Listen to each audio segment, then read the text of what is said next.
বন্যার্তদের সহায়তার জন্য ক্যারিয়ারে প্রথমবার শিল্পকলায় কিংবদন্তি শিল্পী রুনা লায়লার একক সঙ্গীতের আয়োজন। সরাসরি চলে যাচ্ছে তার গানে।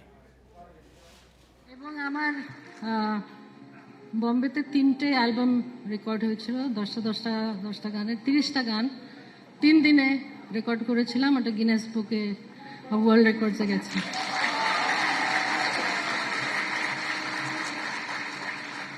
একটু আগে কথা হচ্ছিল, আপনি বলছিলেন যে জীবনে যা চেয়েছি পেয়েছি চাওয়ার চেয়ে বেশি। আমার মনে হয়েছিল যে মঞ্চে আপনাকে জিজ্ঞাসা করব যে এত কিছু পাওয়ার পরও তো মনে অপূর্ণতা থাকে, সেই অপূর্ণতা কিছু থাকলে আজকে বলুন। আমি মনে করি না যে আমার কোনো কিছু এর বেশি আর কিছু লাগবে। অনেক বেশি পেয়েছি আমি, অনেক বেশি। এবং আল্লাহর কাছে আমার দোয়া যে আমি এইভাবেই আপনাদেরকে গান শুনিয়ে যেতে পারি, প্রতিদিন নতুন নতুন কিছু দিতে পারি। আমি কিছু গান সুর করেছি, আমি বিভিন্ন আমাদের এই দেশের প্রজন্মের শিল্পীদেরকে গাইয়েছি আমার কম্পোজিশনে। আমি একটা অ্যালবাম করেছি লেজেন্ডস ফরএভার, তাতে আমার সুরে বাংলা গান গেয়েছেন আশা ভোসলেজি, আদনান সামিজি, হরিহরনজি,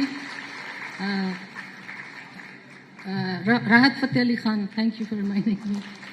আর একটা গান আমি কম্পোজ করেছিলাম যেটা আমি লতা দিদিকে দিয়ে গাওয়াবো, ওনাকে শুনিয়েছিলাম। তো উনি বলেছিলেন আমার যদি শরীরটা ভালো থাকে তাহলে আমি অবশ্যই গাইবো।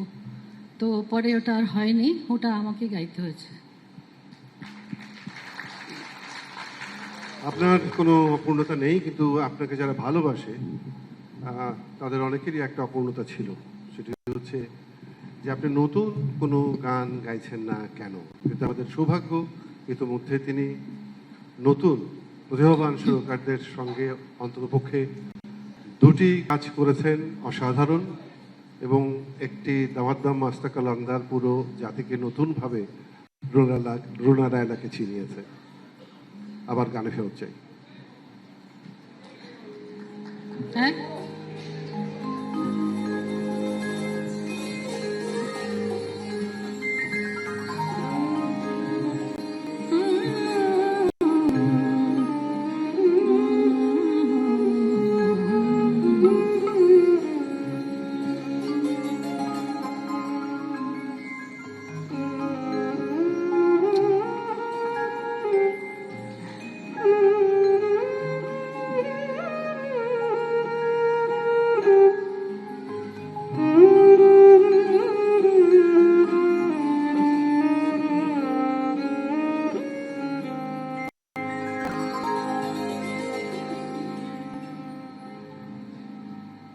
নজরুল বর্ষ উদযাপনের জন্য আমি এখন আমাকে বিশেষ রিকোয়েস্ট করা হয়।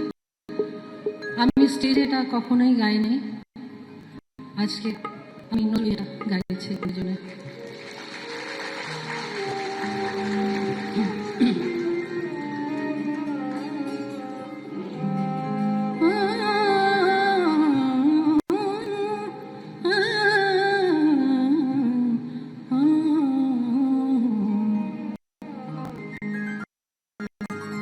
ভুলিতে পারি তাই আসিয়াছি পথ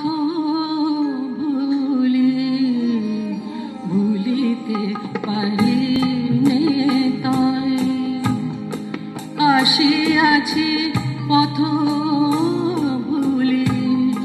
ভোলো মোর সে অপরাধ আজি ভুলিতে পারি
শরণার্থীদের সহায়তায় শিল্পকলায় গান গাইছেন রুনা লায়লা। আমরা সরাসরি সেখানে ছিলাম।